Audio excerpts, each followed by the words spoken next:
Welcome to Solutions with Courtney Anderson. I am Courtney Anderson, and this is episode 192 of this program. I always encourage you to stop by CourtneyAnderson.com. That is our central website where we have our blog, where we have our companion shows, which are our television or video podcasts, and a lot in addition to all 192 of these uh, radio talk show / audio podcast program. So please come on by CourtneyAnderson.com. So like I said, we've got so much content. We are adding new content literally daily. We also have individual show pages. So there's a web page on the main site that's devoted just to this show, just to this program. When you come by there, you'll see the expanded links to anything I reference in the program, the show notes. You'll also see sort of a quick summary of any related video programs or television shows, any other media appearances I might have made. You'll see the opportunity to peruse our show sponsors. Our show sponsors, of course, are the organizations that we've entered into business arrangements with. And so when you see an ad or a link to something that's a good or a service that you say to yourself, oh yeah, I totally want one of those, go ahead and click on our pages on our websites so that we can go ahead and have our show sponsor partners know that you came from our site.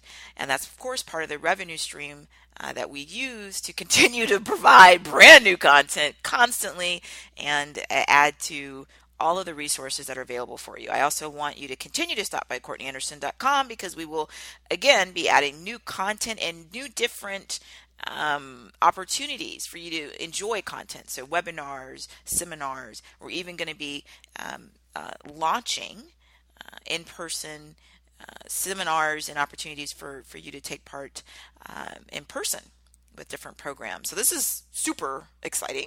And our show today, episode 192 of Solutions with Courtney Anderson. What is it?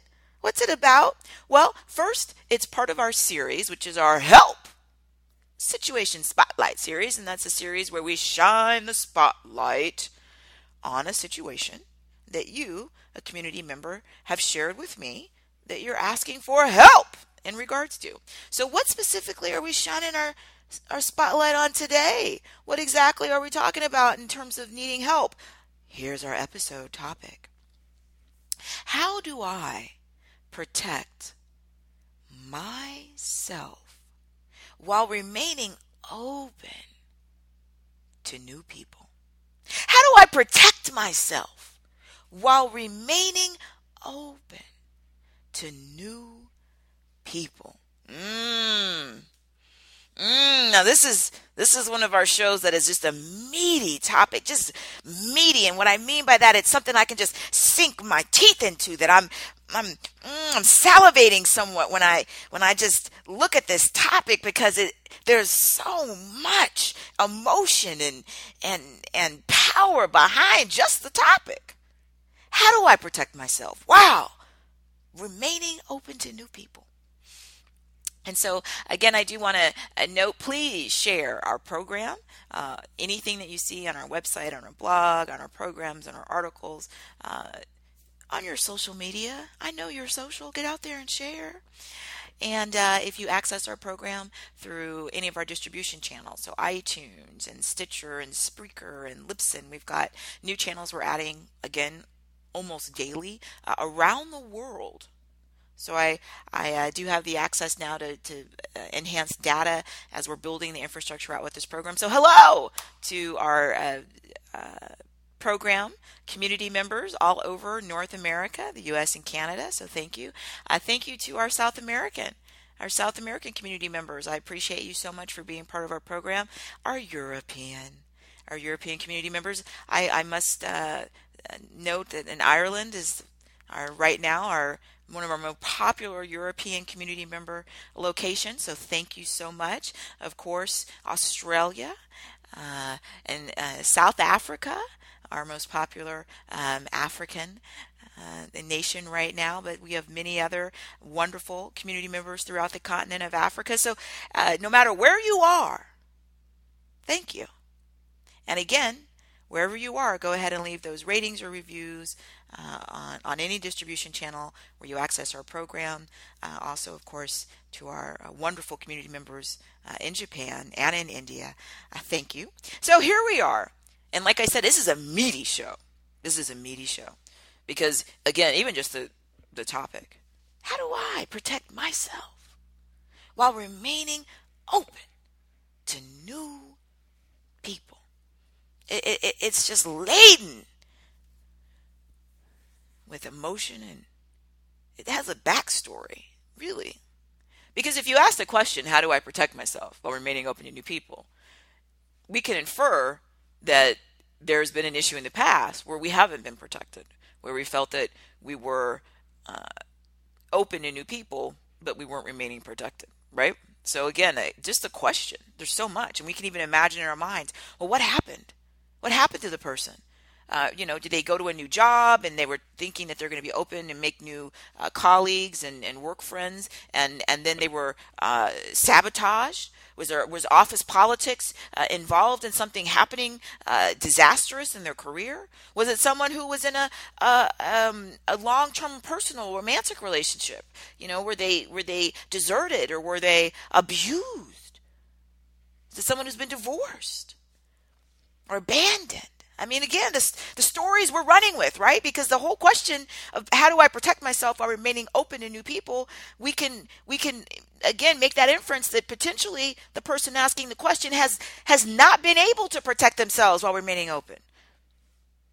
That someone was able to harm them. And again, they continue on with this sort of just inferred from the question. Like I said, the power of this, how meaty it is. The inspirational part of this is we are inferring that there's this backstory where something, bad has happened. But we also are inspired. We are inspired because the person is still standing. And not only are they still standing, they are proactive. And they are optimistic. And they are ready to try again. To try again with new people. And again, it could be new people at a job. It could be new people at a volunteer or another organization that's not a for-profit thing that we do professionally. It may be someone who's saying, "How do I make friends?" And sometimes we neglect as adults how important friendship is. And we, of course, spend a lot of time talking about young people with friendships because, of course, that's the first experience we have. And it's often one that parents and grandparents and aunts and uncles and friends and just community members think, oh, I know how tough it is for a young child to learn what it is to make a friend and maybe to have their trust betrayed. And so we spend a lot of time in societies around the world talking about children and friendship and bullying and all these things because they're real and they're very important. My perception is we neglect to talk about this with adults because with adults we talk about our career and we talk about our profession and we talk about being responsible. We're responsible adults and we're responsible for ourselves. We're responsible for our families. We're responsible for our pets. We're responsible for so much, right? And we don't talk about I'm an adult. What about my friends? How hard it is. And it's in many ways more difficult, right, to make friends as an adult. We don't talk about how important it is to have friendship because we're so focused on being an adult. And I'm an adult, so I'm focused on being responsible and talking about adult things. Friends are childish things. And of course, they're not. It's one of the most important things, our relation with other people. One of the reasons I'm defined as the workplace relationship expert is because the ability for us as humans to have healthy social interactions is paramount in everything, in our careers, in our family, and our ability to be a thriving, healthy person. So we don't talk enough about it. And one of the reasons it's more difficult for adults in some instances to be open to new people, maybe it might be a new friend, maybe it might be a new coworker, maybe it might be someone in a personal relationship or a romantic relationship. One of the reasons it's more difficult in some ways compared to a young child is because that backstory, that backstory where you've been hurt. And everything in us as humans teaches us, hey, once I learned the first time when I was a younger person and I saw that, oh, the stove is hot. And I didn't heed attention. And I thought, well, it can't be that hot. And I put my hand on that hot stove. Whoa, that hot stove, it burned me. I had to pull my hand back. Whoa, I burned myself on that hot stove. So what do we learn? Well, we learn not to put our hand on hot stoves, right? Because I know I put my hand there that one time and whoo, it was hot. As that's the framework for how we learn things, what do we do when we're in a situation where the last time we dealt with being open to new people, it burned us? Now, of course, the lesson many people would say is, well, the lesson I learned then is not to be open to new people, right? The way you protect yourself is you're just closed, right? You don't put your hand on a hot stove and then stand there and wonder, how do I protect myself? Well, of course, there's nothing you can do to protect yourself, right? Hot stove, bare hand. Now, of course, if you had protective gear, right? You put on protective gloves and gear and then you put your hand down there, then it's not going to burn immediately. Or if it's substantial enough protection, it'll give you the ability to be in proximity to the hot stove and not have your hand be burned. So maybe that's some argument. And other people would say, just don't go near hot stoves. Don't go near new people. Don't even risk it. So if you go to a new job or someone new comes into your job, you're not open to them. If somebody seems like they were interested in maybe being a friend, you're not open to them. And you certainly don't go out of your way to ask people they want to do something social, because you don't want to get burned. So you're just not going to put your hand on the hot stove. Now, there are a couple of shows we did earlier. Obviously, this is episode 192. So when I say earlier, I mean earlier in this show series. And in fact, specifically, and when you go to the show page on CourtneyAnderson.com, the page that's just for this program, it's a whole page devoted to episode 192. Specifically, episode 76 and 77. So a while ago, obviously, we're on episode 192, but episode 76 and 77 were a two-part series. And the title of those shows was I Am Scared. My fear is holding me back in life. And like I said, it's a two-parter. So episode 76 was part 1 and episode 77 was part 2. In part 2 of that program, if you haven't accessed it, of course, I'd ask you to download that show. You can do that, of course, on CourtneyAnderson.com. And you'll look in the show notes for episode 77, which was part 2 of that. And there was a quote I put in those show notes that related to this idea of fear. And it also relates to this idea of being open to new people or being closed to new people. So I'm just going to read this really quickly. And again, it's on I included the links to these shows on episode 76 and 77 on our page for episode 192. And I also included just this one quote because I thought it was, really appropriate. So here's that quote. This is from, it's attributed to Eleanor Roosevelt, who was a first lady of the United States, or her husband had been president. And he, in fact, was the longest president, longest serving president of the United States, and served the United States up in through World War II. Okay. The quote: "We all know people who are so much afraid of pain that they shut themselves up like clams in a shell, and giving out nothing, receive nothing, and therefore shrink until life is a mere living death." Just one more time. The quote: "We all know people who are so much afraid of pain that they shut themselves up like clams in a shell, and giving out nothing, receive nothing, and therefore shrink until life is a mere living death.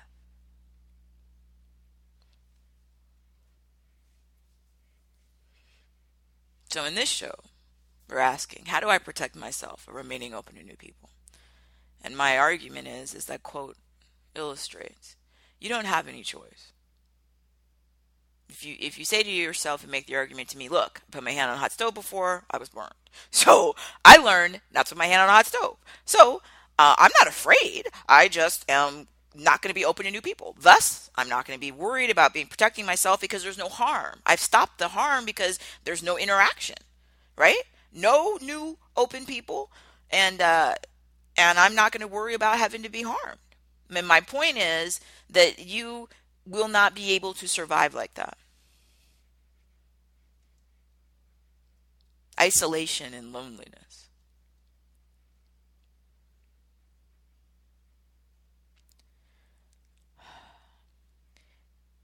In every program that we do, and everything that I do, and have done in my career as a lawyer, as a corporate trainer and consultant, as a speaker, as an educator and professor, I implore people, you and I, that we do not self-sabotage. And I also speak constantly about what I've coined the joyful art of business. This idea that whatever we're doing professionally, whether it's paid or volunteer, doesn't matter, but that we measure and monitor and we're vigilant in an assessment of how we feel. And that ideally we should feel better the majority of the time. Not every second of every day, but overwhelmingly we should feel good. I just call that joy. We could spend the rest of our lives sharing examples of people who did not heed this information and were miserable and unhappy and lonely. People who lived their lives and felt that no one really knew them.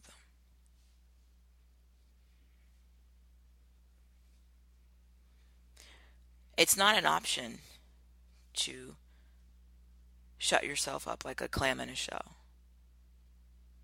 A living death is not a life of loneliness and isolation and disconnectedness and a feeling that you're not real, that no one sees you, that you don't matter. That's not an option at all, because we're anti-self-destruction. That's off the table. So let's see, what do we do then? In the show notes, you're going to see a couple of definitions, and I go to the dictionary, as our community members know, who are part of many of our programs, often, because we need to clarify things. There might be ambiguity. So let's look. The first thing I have is a dictionary definition. This is from a Merriam-Webster. I've got the link there on the show page to the definition of the word protect. All right, it's part of our question. How do I protect myself? Sort of the first part. Second part is while remaining open to new people. So the first part, how do I protect myself? Let's define protect.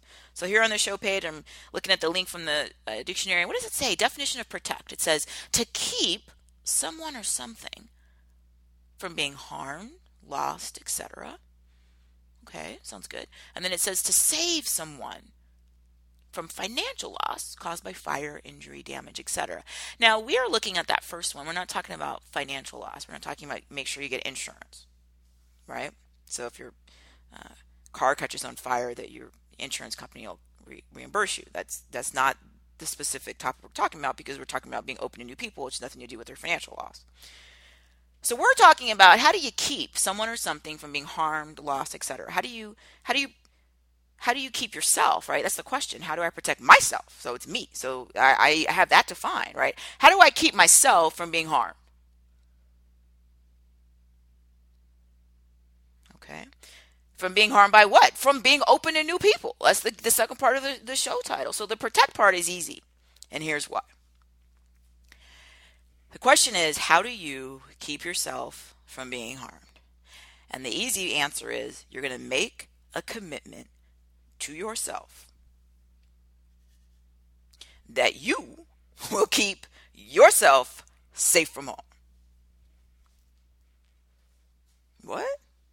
You are going to make a commitment to yourself However you want to do it. Maybe you'll have an oath or a pledge. Maybe you'll say it out loud. Maybe you'll write it down. Maybe you'll think it in your mind. I don't care how you do it.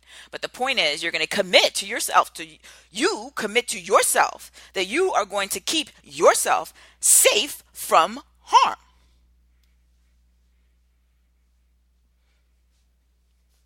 Many times in society, we'll talk and a parent or a grandparent, an aunt and uncle, community volunteer will say something like, "Oh, I just want to protect the children." Maybe it's their own, a family related child. Maybe it's a child that they care for or babysit or provide child development services for. They just want to protect the child. And then they'll say, but the challenge is that I can't protect the child all of the time. I'm not with them all of the time. They may be at school. They may be in their early education program.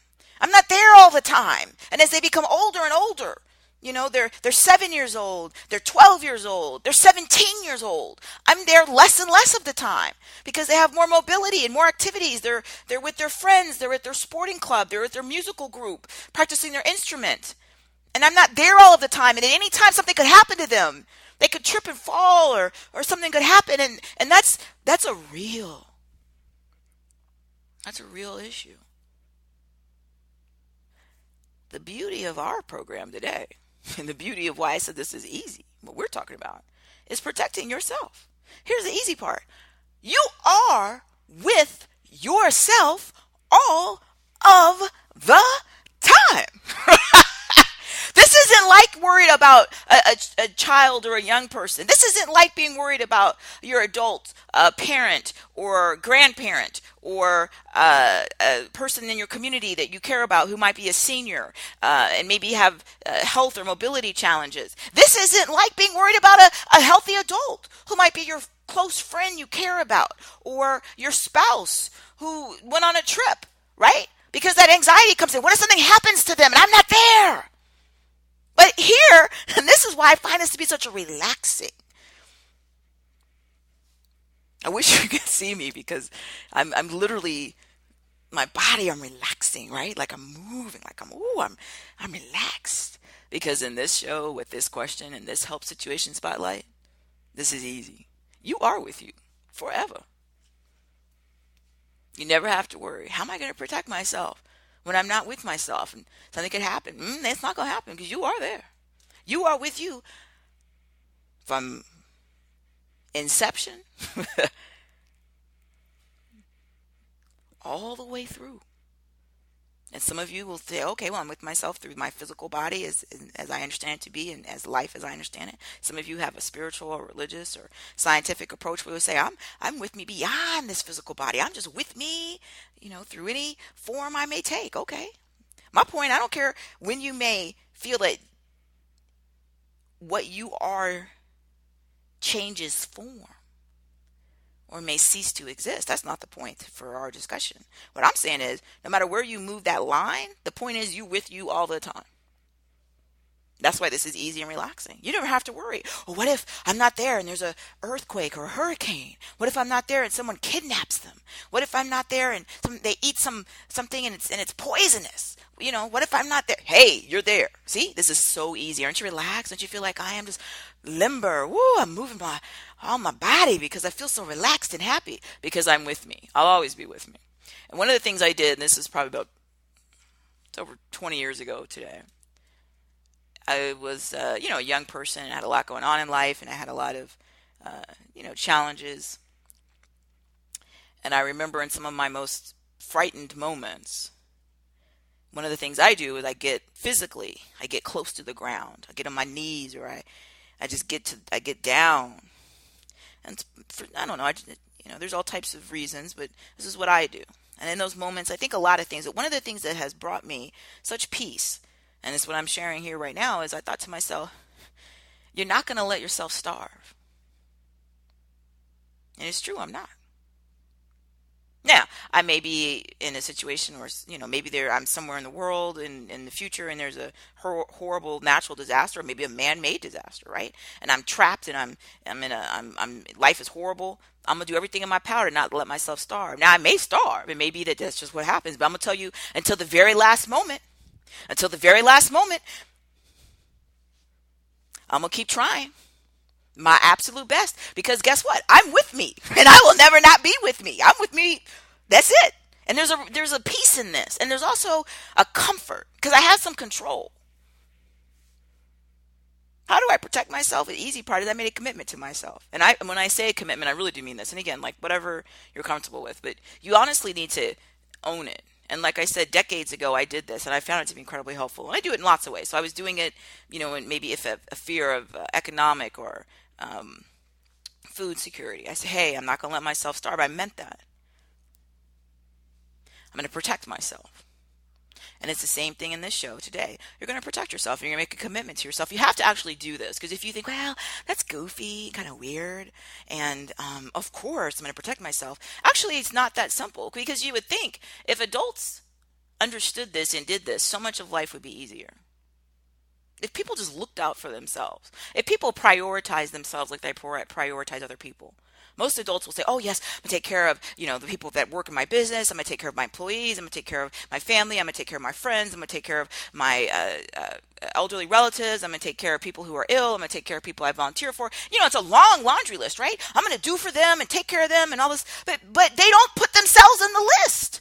And when you look at the calamities, I don't have a better term, that result from people failing to protect themselves. It really is shocking. And you think, well, why wouldn't you start with that? That's the easiest thing. Because you're with you all the time. But people want to not even think about this. And then it often leads someone to what we've discussed in other programs and continued discussion programs, where someone thinks, well, I'll have someone else protect me. My parents will protect me, or my family member, my best friend, my boss, my team member, my child, my wife, my husband, my boyfriend, my girlfriend, my next door neighbor. Somebody else will protect me. The government, my religious organization. Somebody somewhere needs to protect me. Okay.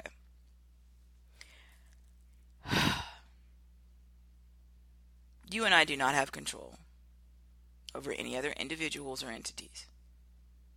Ideally, it would be great if everyone that we encountered in our life that we cared about us. And sometimes that happens. But I'm making the point in this program that you are first in line for protection, not somebody else. You. And a lot of the complaints and anger and bitterness and regret and rage that I've encountered people expressing over the course of over my life, and definitely over my different types of professional activities, it's based in this. A lot of it is. It's like, I'm so upset and I hate my employer. I can't believe this. They didn't protect me. Okay, look. Like I said, ideally, we should have a reciprocity, and we've done a program on that, specifically just on reciprocity, the concept. So access that. But we talk about this all the time, right? Ideally, it should work like that. My employer cares about me. I care about my employer. In real life, it works like some people say, I don't really care about my employer at all. And there are other people whose employer says, I don't really care about my employees. Now, that's not right, quote unquote, but it's real. And my point is, while we're working on that issue, while you're trying to focus on some external entity or individual that you're upset that they're not doing what you want them to, why don't you go back to the part you can control? You're with you all the time. So why don't you make the pledge or the oath or the commitment or whatever concept you're comfortable with to yourself? Hey, self, I am going to commit that I'm going to keep myself safe from harm. Let's just start with this. And it is amazing how that works. Because, again, with that commitment comes responsibility. It comes responsibility to what? To yourself. It starts to change and frame the way you look at things. And you think, well, I'm the one that made the commitment to myself. So I'm the one that's going to ensure that we have shelter. I'm the one that's going to leave no stone unturned. And if I encounter an opportunity and I say, oh, why didn't I get that job? That job would have been great. I don't stop there and think, oh, that horrible place. They should have hired me or given me a promotion and blah, blah, blah, this and that. Hey, I got it. But my commitment's to me. So if that didn't work out with that external entity or individual, hey, I'm aware of it, but I'm going to keep moving because my goal and commitment is to me. I'm going to be responsible. And yes, things are going to happen that are wonderful and things are going to happen that are horrible. But my commitment to myself, it never wavers.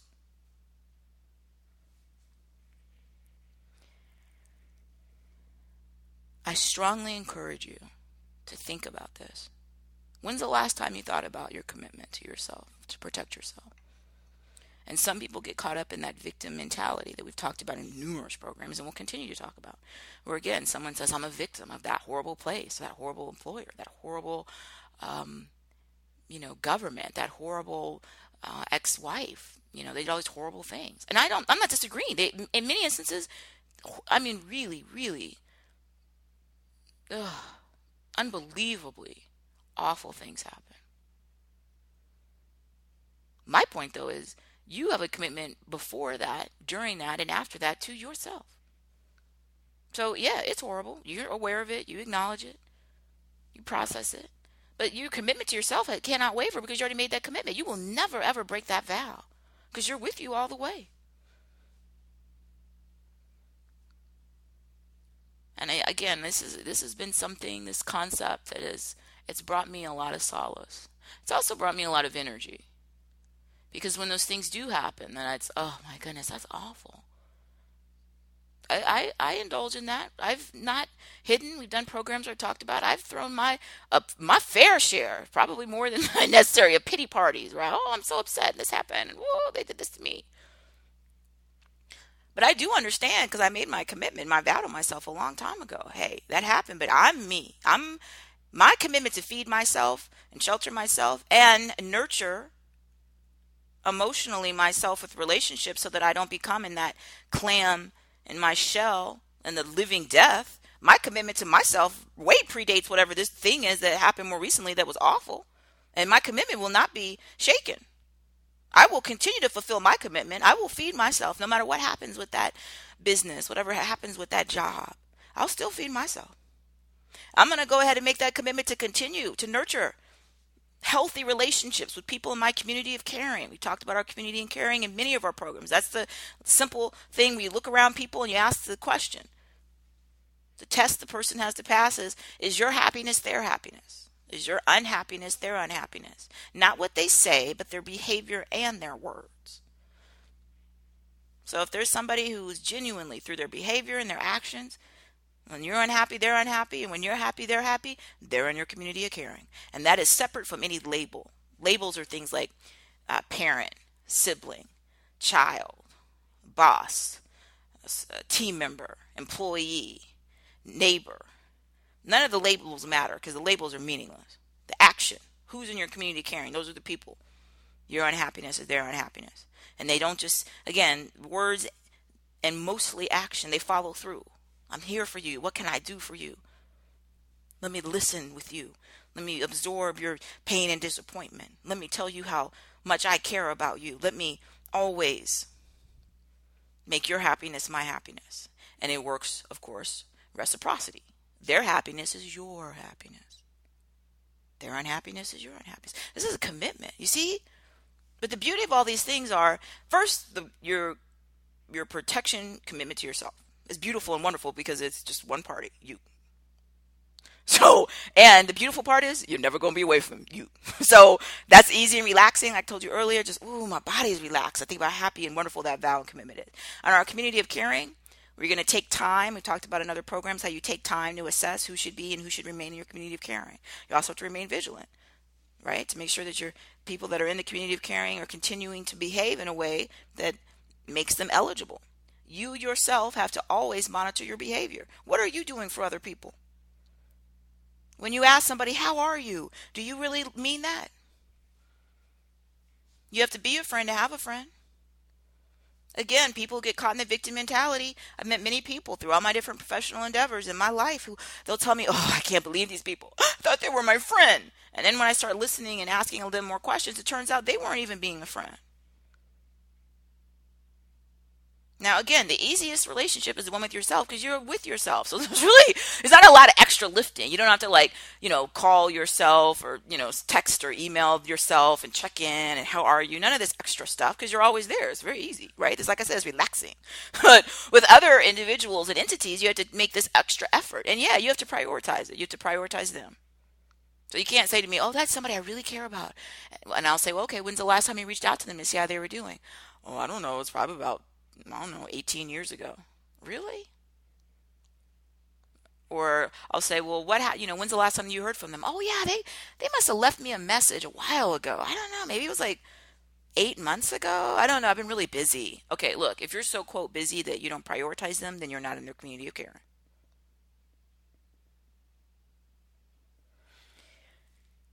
When we ask this question about new people, being open to new people, fear, of course, the fear is that new people, like a hot stove, they'll hurt us.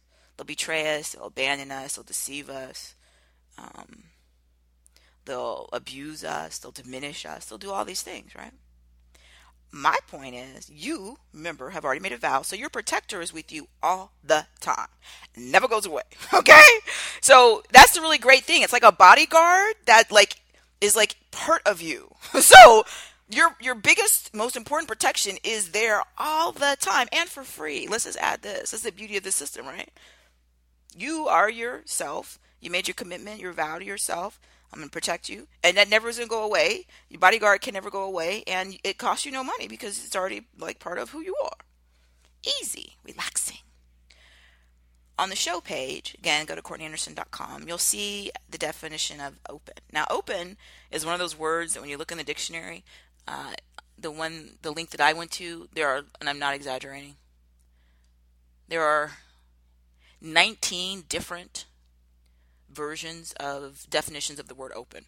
And most of those have subsections. So A, like 2A, 2B, 2C, things. So there's a lot. What do we mean then by being open to new people? And I think this is one of the critical parts of the show that I really want you to understand. On the Merriam-Webster, which is just a dictionary we happen to use. So when you go to the show page, you're going to see I picked out 2 definitions of open. We're going to ignore everything except for the definition that's used in 10A. 10A. Use this one only is what's written on the show page. So we talk about being open to new people. What does that mean? It means this. So reading from the dictionary. 10A. This is the only one we're using. All right, here we are. 10A. Open.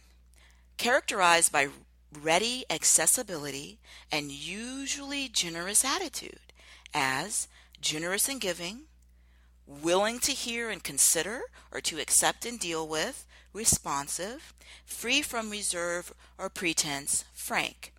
That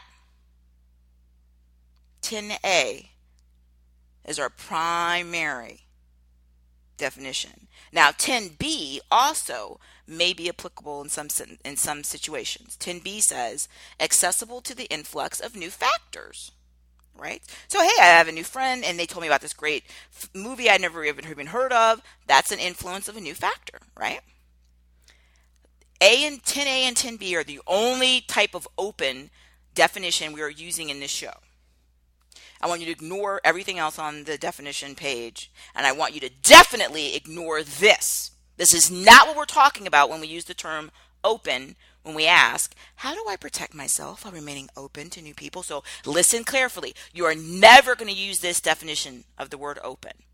So this is definition 3B. And again, on the show page, it says in all capital letters, do not use this. All right, definition 3B says, exposed or vulnerable to attack or question. Never ever use that.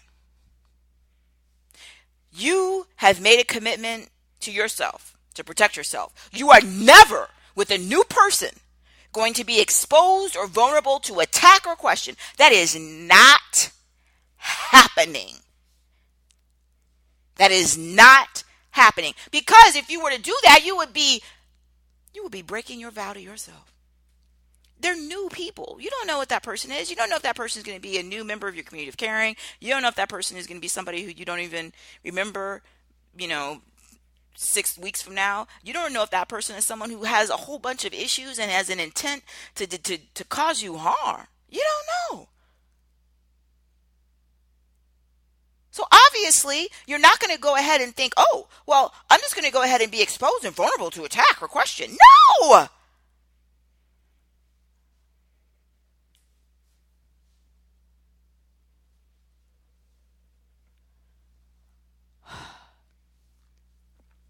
What you're doing is you're being open in the sense that you are free from reserve or pretense. You're not pretentious. You're frank. You have ready accessibility and a generous attitude. You're generous in giving your time, your talent. That's what you're doing. You're willing to hear and consider, or to accept and potentially deal with new people's ideas, new people's suggestions. You're responsive. And you're open and accessible to this influx of new factors. Like I said, they could tell you about new music or movies or food or places or books or all types of things. That's what we mean by open. So I'm listening. I'm wow, that's interesting. I didn't know that. I never heard of that. That's what that means, open. It does not mean that you have decided, oh, this is a totally new individual or entity. I don't know anything about them. But I'm going to go ahead and be completely vulnerable and exposed to them so they can attack me. That doesn't make any sense at all. What does it look like in real life? Okay, think of it like this.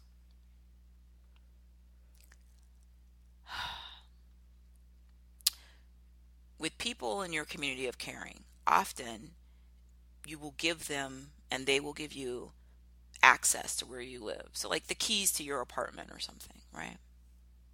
Why? Because you both know, as it's a reciprocal relationship that has been proven over time, that that's someone you can trust, right?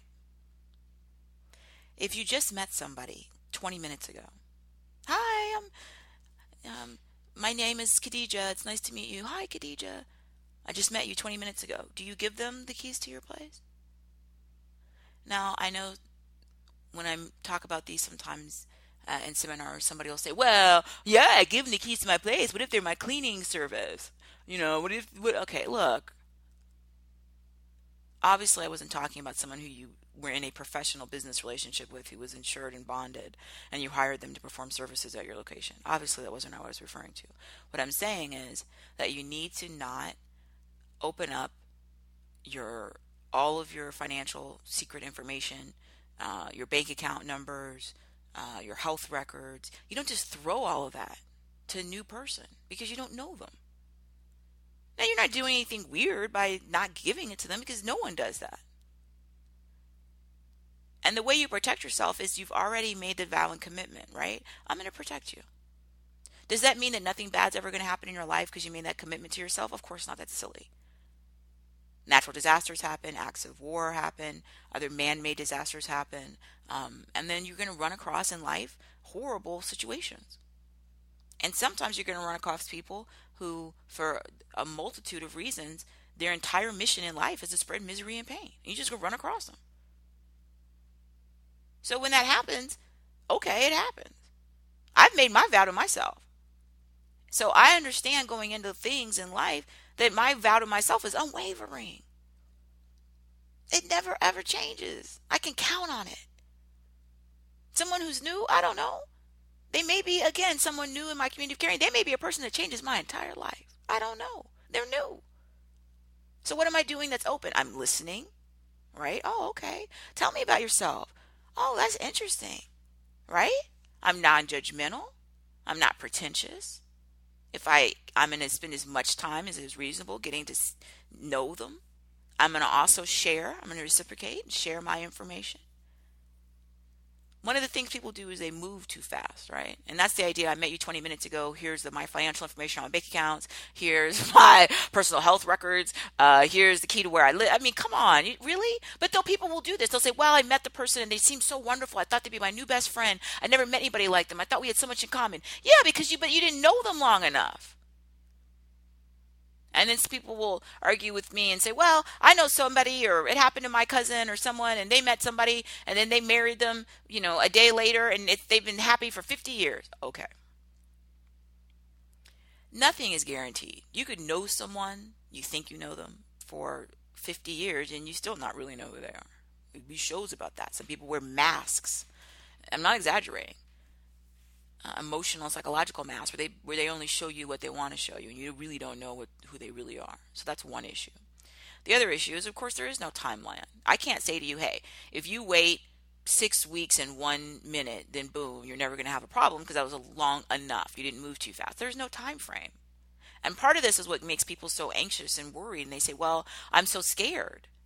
How could I remain open to them? I'm listening. I'm not being pretentious. I'm doing all that stuff. But how do I know how long to do that?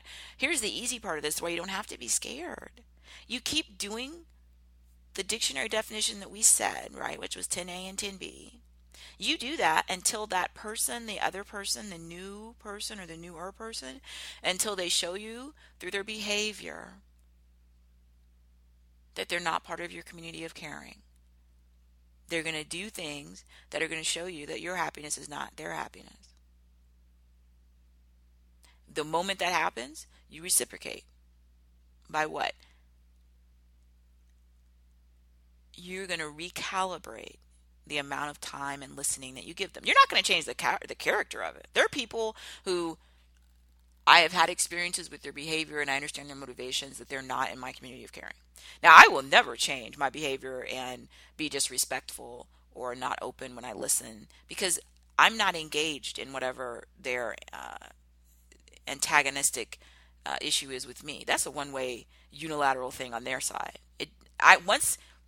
This is easy. You're open, you listen, you open, you listen, you're open, you listen. I just noticed that person insulted me or made fun of me or teased me or called me a name or put me down. Now, I keep doing the exact same thing. I'm open, I'm listening, I'm open, I'm listening. Here's what I do change. I'm going to cut back how much time and resources I allocate to them because I already know the situation. They're not in my community of caring.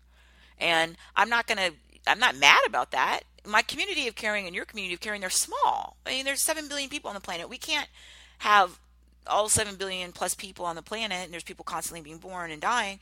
I mean, we can't have all of them be in our community of caring. That's just illogical. It doesn't make any sense at all. So all of us have small communities of caring. Sometimes we have communities of caring that are just us. We may be the only entity in our community of caring, which is fine. That's a community of caring, and that may sustain us until we get to a part of our life where we're able to add other people and maybe animals and other types of life, plants, and I don't care what it is. And some people have communities of caring. They'll say, I'm from a family. I have 15 brothers and sisters, and I've got all these people that are okay. Fine. There's no right or wrong, but we all have the community of caring because we at least all have ourselves. Now, and we've done programs. Unfortunately, we've talked about there are some people who turn on themselves. Right? We've done a program, right? In Battle Against Yourself, you'll always lose. We do a lot of programs. We talk about that because if you turn against yourself, you're in deep trouble. Because then your community of caring is gonna have zero, and now you're in real trouble because you have nobody to protect you. So we have to all make it the commitment that we are at least our own first, constant, and always member in our community of caring. And then over life, sometimes we'll add people. Sometimes people were in our community of caring and they leave, for whatever choices that they've made. But that's all right because our community of caring it goes on. So what I said is when I'm open, I'm listening, I'm not pretentious, I'm doing all of that. When I see the behavior that shows me the person is not going to be in my community of caring, I acknowledge it in my own head. I don't say to them, you just insulted me or you put me down or you made fun of me. What's the point? Sometimes I do. It depends on the setting. And we do programs where we talk about how to deal with a bully and how to handle things in a way that's appropriate for you. But often it's not worth it. Why is it not worth it? Because they were new. I was investing time and resources so that we could see if we potentially might be in each other's community of caring. Once they behaved in a way that showed me that they aren't, currently in my community of caring, then I continue whenever I have the time. I'm going to allocate less time to them, obviously, because I need to now allocate more people to the people who are more time to the people, the animals, the plants, the ideas that are in my community of caring, and less to them. But I'm not going to change my demeanor. I'm not going to become angry or short-tempered, because here's the deal. If somebody really does want to hurt you, the thing that makes them happy and gleeful and just jumping up and down in ecstasy is you showing them that they hurt you. I'm not ever going to give that to them. And we've talked about this in numerous programs. Why you don't cry at work. Like the best thing that you can do to someone who really is an enemy, and I hate that word, but sometimes it does happen, is to treat yourself wonderfully. Because that hurts them. It makes them so angry, because they're when they go out and do things that are intended to inflict pain, what they want is to inflict pain. If you deny them that, and they're thinking, well, they're still listening to me and being respectful, it's the same thing they were doing before. I don't understand. It bothers them, and what sometimes they'll mistake, and they'll think, oh well, I didn't inflict enough pain, right? So then they'll just sort of escalate, and they'll do things that are more intended to shock, and then you're going to do the same thing. The more that they do that, the more you're going to diminish their access to you. That's what I said. You're going to shrink the time. Well, you're never going to change your demeanor. They can't take your joy away from you. That came from inside, and that's with you. You chose that. This is a really easy system. How do you know what time it is? The thing is, you start off and you treat everybody with respect and being open, and that you listen. You continue to do that. For the people who have not yet engaged in behavior that shows you that your happiness is that shows you that your happiness is not their happiness, right? They haven't insulted you, they haven't made fun of you, they haven't lied to you, they haven't stolen from you. You just keep doing it, and you just increase the time you spend with them. See, this is how easy this is. The time frame is, there is no time frame. That's why sometimes it does work, where somebody says, hey, I knew somebody a day, and I married them, and I've been blissfully happy for 30 years. Because that might have been the person who, we all start off, right? Open, I'm listening, I'm not judgmental, I'm not pretentious, I'm hearing this, I'm open to new ideas. And then the moment the person starts to have the behavior that is contrary to the test is my happiness is their happiness, right? So they're doing things that make me unhappy, or to hurt me, or diminish me, or to embarrass me. Then I just start cutting back on the time. And it may cut down to where my time is such that I really am too busy. And then they have no access. But maybe I work with them, so there might be that I still have to interact with them at some work-related issue. But they should never be able to see from your demeanor that there's an issue, because there isn't an issue. They made their choice. It has nothing to do with you.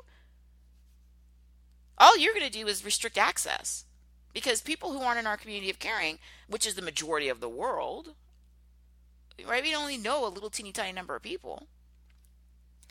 We're not upset or angry with them that they don't know us. We're not upset or angry with somebody if they think that they hate us. That's fine. Or they really do hate us. All right. I can't do anything about that. That has nothing to do with me. That's something to do with them. So we start off open, listening, non-pretentious, and we stay that way.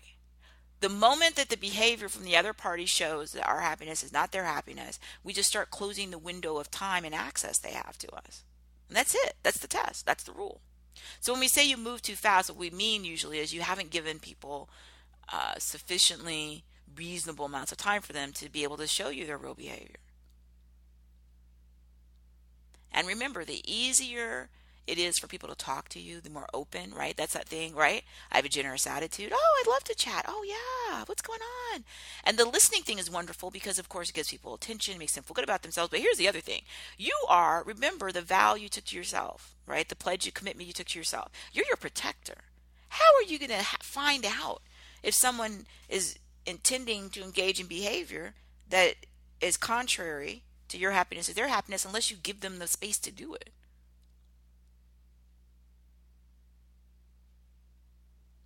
So by being a good listener, one, it's fun and it's important. You learn from people, and you make people understand that you value them and that they're important. But also, if it's a new person, you're giving themselves enough rope either to show you how strong and wonderful your bond is, or you're giving them enough rope, as the slang saying goes, to hang themselves. This is a beautiful win-win, and it's so easy. You never have to change it, do anything differently. You continue to be, right? Generous attitude, generous in giving, not pretentious, willing to hear and consider and accept, right? Information, responsive. You always keep doing this. The only thing that ever changes is you're going to close that window of time that's going to be allocated to the people who aren't in your community of caring, and definitely to the people who have decided that for whatever reason on their own, nothing to do with you, that they despise you or hate you or want to hurt you. They can want to hurt you all day and all night. That's their choice. You can't stop what they want to do. We did a program, and it's one of the concepts I've talked about for years. So if you've been to one of my speeches or seminars, you've heard me say this. Why do people do what they do? Because they want to and they're allowed to. I don't have any control over what people want. Now, sometimes I'll have control over what people are allowed to if I limit how much time I give them, right? Somebody can't scream at you or diminish you or yell at you or hurt your feelings or embarrass you if you don't have any access to them.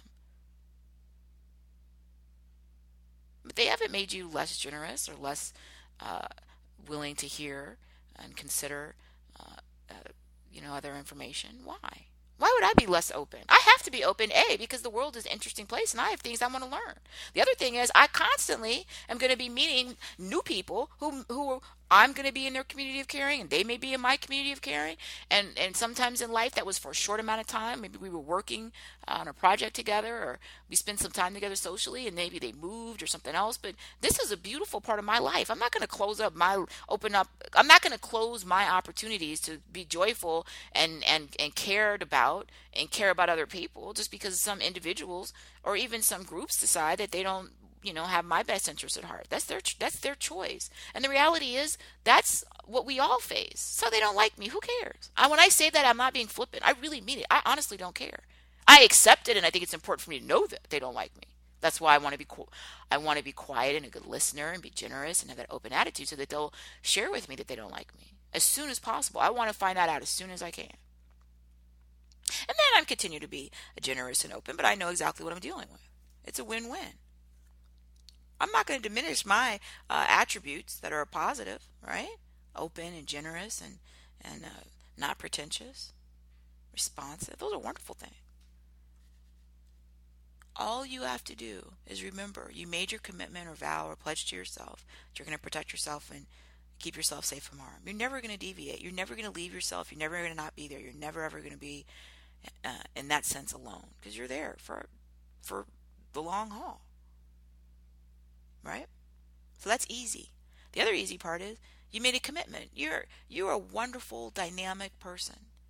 Partially, I know that, of course, because you're part of this show and part of our community. But everybody has value. So you're not going to turn into some sort of cranky or scary person because that hurts you. And that's not who you are.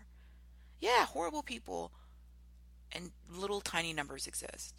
And sometimes you have people who aren't horrible, but they're malleable, right? And so they do horrible things. They're followers. That's life. But that's nothing to do with you and I. That can't diminish our essence and our commitment to ourselves. We just have to be aware. And the moment we notice it, which we're going to notice it because we're listening and we're paying attention. That's the beauty of being open, the way we use a definition. Then we don't, usually there's not even a point in saying or doing anything about it. Just make your mental note about it. And then when you make your list before you go to sleep each night or when you wake up, you say to yourself, I remember that person right now demonstrating that in my community of caring. I'm going to then go ahead and restrict the time and access. It's that easy. And as long as they keep showing you that they're in the community of caring, then you keep showing them. This is so easy. This is so easy.